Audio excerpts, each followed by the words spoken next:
बाद में बताऊंगी। ना, बाद में ते कबहू मत बताइए काहे कि अब तोरा से हमारा दिक्कत सबसे कम। बाप रे बाप।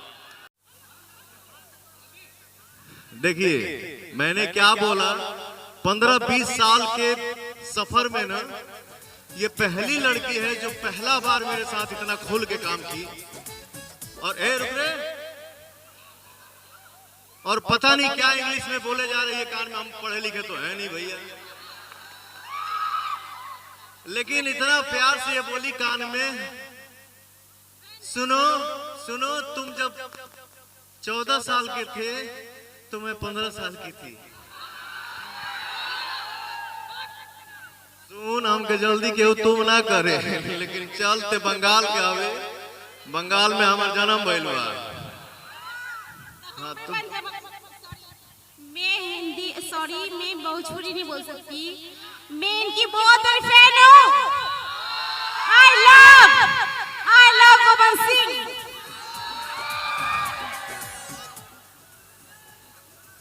आप मंच पे हैं, हमारी हीरोइन है, तो मैं बिल्कुल बोल सकता हूँ love you too. Love you so much। I love you too Pawan Singh. के लेता टेंडर हो पी के, तो यार दोस्त नहीं थे बाबू। आज हमार होली आइला DRS कंपनी से, जो गाना के टाइटल में अशोक के डाला लड़का, अरे संगम बढ़ा दे।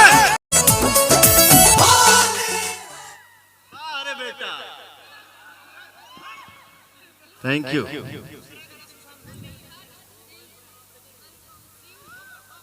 लव यू बाबू। I love you Pawan Singh.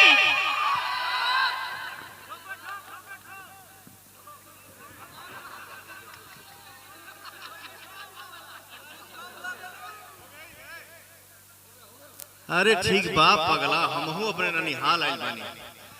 कल दोपहर में मेरा शो है नेपाल में, छत्तीसगढ़ से पटना, पटना से यहाँ आ रहा हूँ, फिर निकलना है मुझे आधे घंटे में।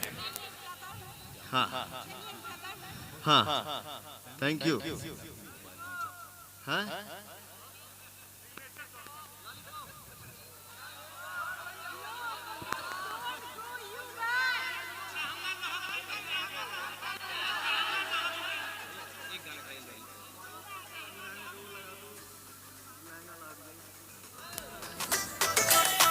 रुक रे,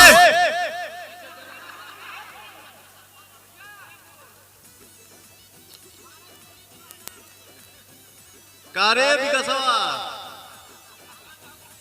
खूब मस्त रहो मेरा भाई। हाँ वाह, ते कितना बोलता नो सॉरी, अता नहीं आएगी इंग्लिश आवेला बस, उससे ज्यादा ना। 10 मिनट बोलबो अंग्रेजी, लास्ट में मैं यही बोलूंगा यार। ठीक बात, टाइम मिली तो आज ये सिखा दे।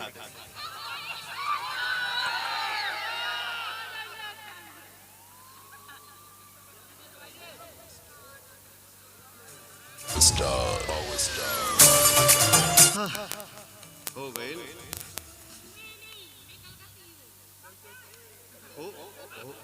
होएगा चीज। এখন কিছু হয়নি, তুমি আছো পवन সিং।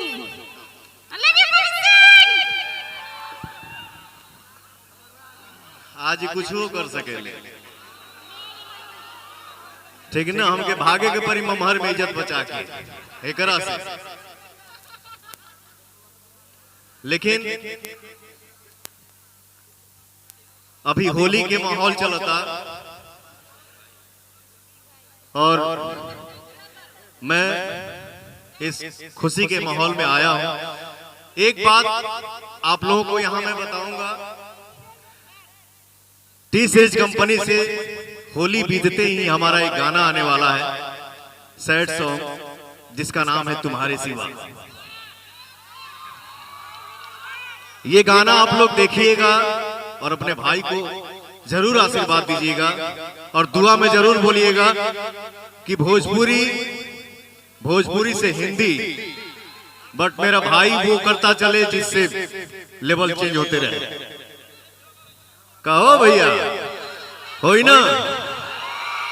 और बाकी रही बात भोजपुरी, तो भोजपुरी का पहला गाना, जिस गाने को आप सभी ने पूरे वर्ल्ड में फेमस किया, गर्दा मचा दिया, हल्ला मचा दिया, आज 15 से 16 साल से वो गाना रन कर रहा है, लेकिन वो गाना कोई ये नहीं बोल सकता कि गाना पुराना हो गया। नहीं, बहुत खुशी होती है। आज भी मैं लंदन में शूट करता हूं या अमेरिका में शो करने जाने वाला हूं, या दुबई में आदमी काम करता है, या ऑल ओवर वर्ल्ड जहां भी आदमी काम करने जाता है और शूटिंग के बीच में से कोई आता है, बोलता है लॉलीपॉप सिंगर ना, तो इसका सारा श्रेय जो है ना, वो मेरा नहीं है, वो आप सभी का है। इसलिए बोलता हूं कि आप सभी मेरे लिए भगवान हैं। तो भैया हो एक लाइन, अरे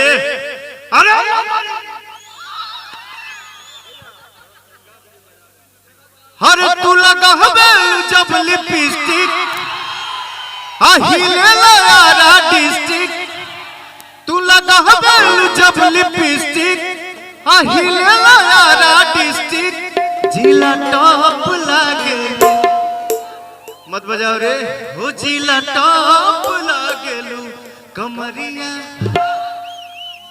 कमरिया पे कैसे ठुमका या ताली बजता है, जरा हाथ उठा के बजाओ। कमरिया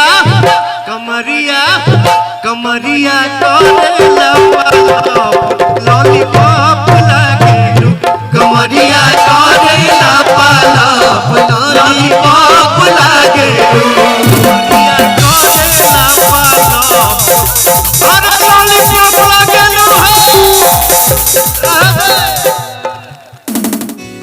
भूल चूक माफ, मैं इस खुशी में शामिल हो गया और 10 मिनट में हमको यहाँ से निकलना है, तो थोड़ा खाना भी खा लूं। आप सब अपना आशीर्वाद मेरे ऊपर बनाए रखिए। जय हिंद, जय भारत, जय श्री राम।